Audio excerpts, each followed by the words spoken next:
Legal aid का जो जो फंडा था, गरीब को लीगल एड मिले, वो बिल्कुल खत्म हो चुका है कि 138 कोर्ट लाने के लिए मुझे जो भी कुछ करना पड़ेगा मैं करूंगा और आखिर दम तक करूंगा। आते जो हमारे नए मेंबर्स आ रहे हैं उनको स्टाइपेंड मिले। नहीं कोई बंदा 3 मर्डर करके 2 मर्डर केस करके आ रहा है उसको लीगल एड प्रोवाइड हो रहा है। यहाँ पे जो चैम्बर ब्लॉक स्टार्टिंग बन गए हैं, अब हमारे पास स्पेस नहीं बचा है और मैं एश्योरेंस देता हूँ सबको कि मेरे रहते हुए मैं कोई ऑलेंस नहीं करूँ। मेरा अनुभव यही है कि मैंने बहुत मेहनत करी है। ये सोशल मीडिया पे मैं विश्वास नहीं करता, मैं लॉ पॉइंट में विश्वास करता हूँ।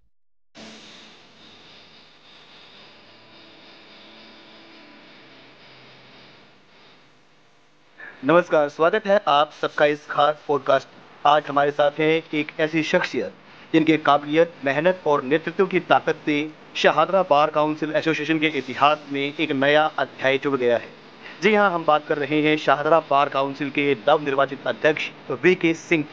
ये चेहरा है जिन्होंने हाल ही में इस चुनाव में शानदार जीत हासिल करके हम सभी का दिल जीत लिया है।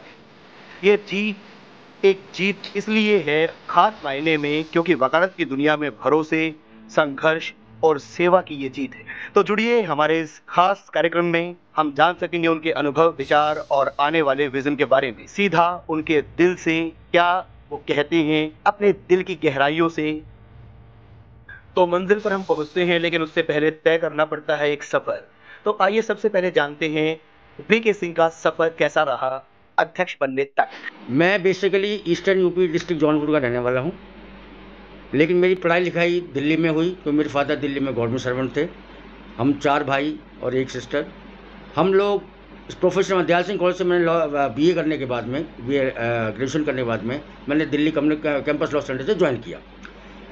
10 जनवरी 1990 को मेरा रजिस्ट्रेशन होता बार काउंसिल दिल्ली में।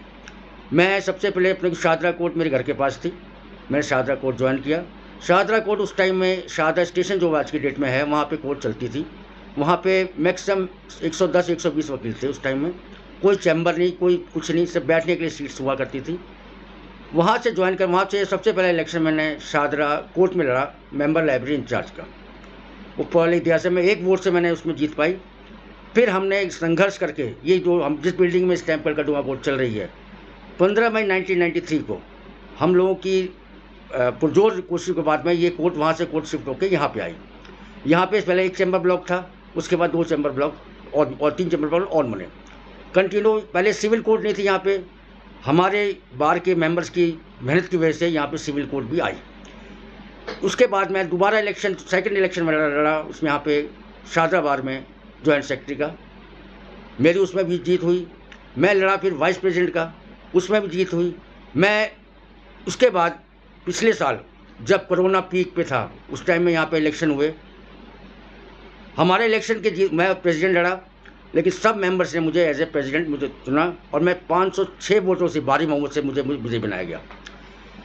मैं बनने के बाद में मैंने पूरी कोशिश करी, लेकिन ऊपर वाले की नियति दूसरी थी कि हमारे बनते ही 2 महीने बाद कोरोना चालू हो गया। लेकिन इसे कुदरत की बात कहेंगे, कोरोना टाइम में मैं अपने मेंबर्स के लिए जितना कर सकता था उतना मेंबर्स के लिए किया मैंने। मेंबर्स जो हमने एक मैसेज डाला कि जिस मेंबर्स को किसी चीज़ की ज़रूरत है तो हमें व्हाट्सअप करें, हम उनके घर तक पहुंचेंगे।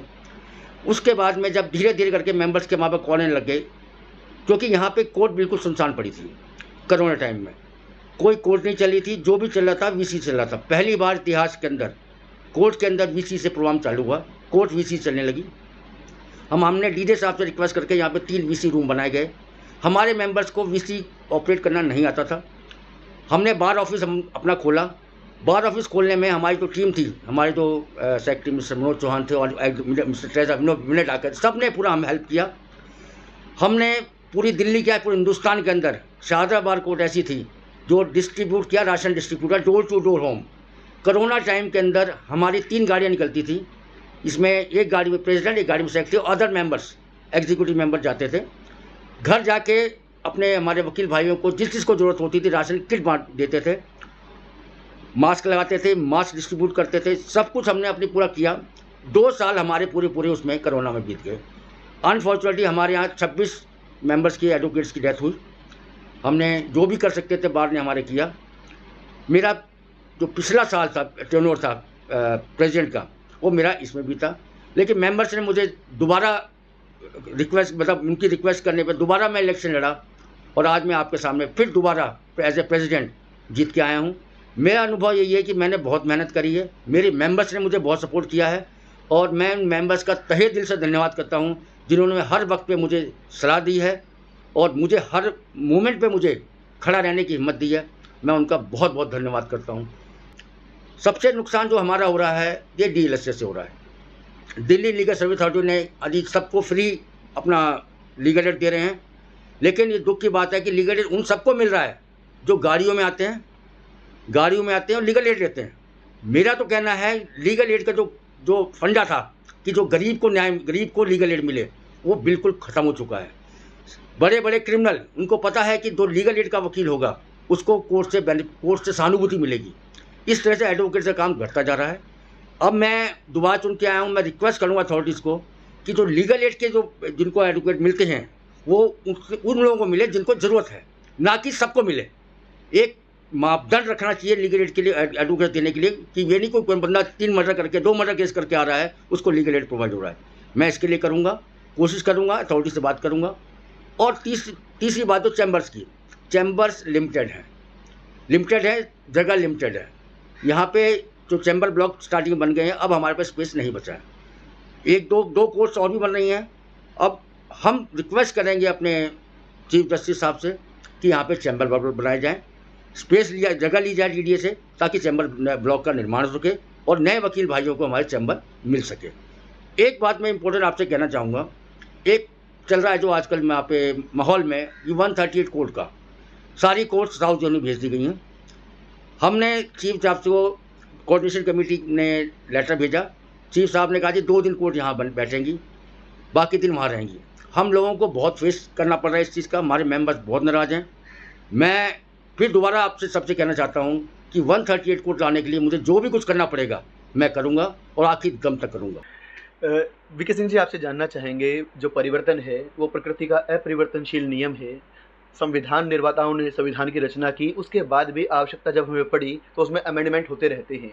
तो यहाँ पर आपके क्षेत्र में ऐसी कौन सी नीतियाँ हैं जिनमें बदलाव की आवश्यकता है, और चेंज के लिए आप अध्यक्ष हैं तो चेंज की जिम्मेदारी आपके ऊपर है, तो कौन सी नई नीतियाँ लाने की आवश्यकता है, क्या आप कहेंगे इस बारे में? नीतियाँ लाने की आवश्यकता, हम तो चाहते हैं जो हमारे नए मेंबर्स आ रहे हैं उनको स्टाइपेंड मिले कम से कम 5 साल तक, क्योंकि कोई भी नया मेंबर्स आता है उसके लिए अर्निंग बहुत ज़रूरी होती है। नए मेंबर्स को कोई काम नहीं देता।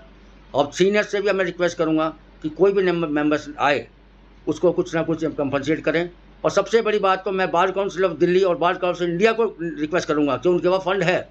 हमारी कलकत्ता कोर्ट में इस टाइम 18,000 मेंबर हैं, लेकिन फ़ंड हमारे पास नहीं होता, क्योंकि हमारा जो बेसिक है, जो अर्निंग है, वो उतनी नहीं है जितनी और कोर्ट्स के अंदर है।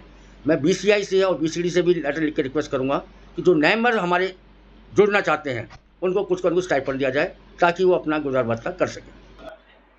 वकील साहब, माओवाद जो आपने सुना है, तो माओ ने कहा था कि power comes from the barrel of gun. तो पावर में आप आए अध्यक्ष एज ए, और हम देखते हैं मतलब जैसे बार काउंसिल का इलेक्शन हो या दूसरे इलेक्शन हो, वायलेंस एक बड़ा मुद्दा रहता है। तो वायलेंस को रोकने के लिए क्या कुछ किए जाने की आवश्यकता है, खासकर वकीलों के इलेक्शन में? हमारे वकीलों के इलेक्शन में कलकत्ता कोर्ट में ऐसा कोई वायलेंस नहीं। कुछ लोगों ने वायलेंस किया था, लेकिन वो भी 2-4 गिने चुने। हमारी कलकत्ता में बड़ी साफ़ सुथरी कोर्ट है। इलेक्शन हुआ, एक बार गलती हुई, कुछ बाहर के लोगों ने कुछ उसमें इंटरफेयर किया, लेकिन उसके बाद अपना तलवंत सिंह हमारे रिटायर्ड जस्टिस साहब थे, हाई कोर्ट ने अपॉइंट किया था, बहुत अच्छा इलेक्शन कराया, कोई वायलेंस नहीं। और मैं एश्योरेंस देता हूँ सबको कि मेरे रहते हुए मैं कोई वायलेंस नहीं होने दूँ। वीके सिंह जी, एक चीज़ और, एक गंभीर मुद्दा है, पहले भी मतलब जो आम आदमी वो जानना चाहता है। पुलिस वो भी कानून की रक्षक कहती है अपने आप को, वकील भी कानून के रक्षक कहते हैं अपने आप को।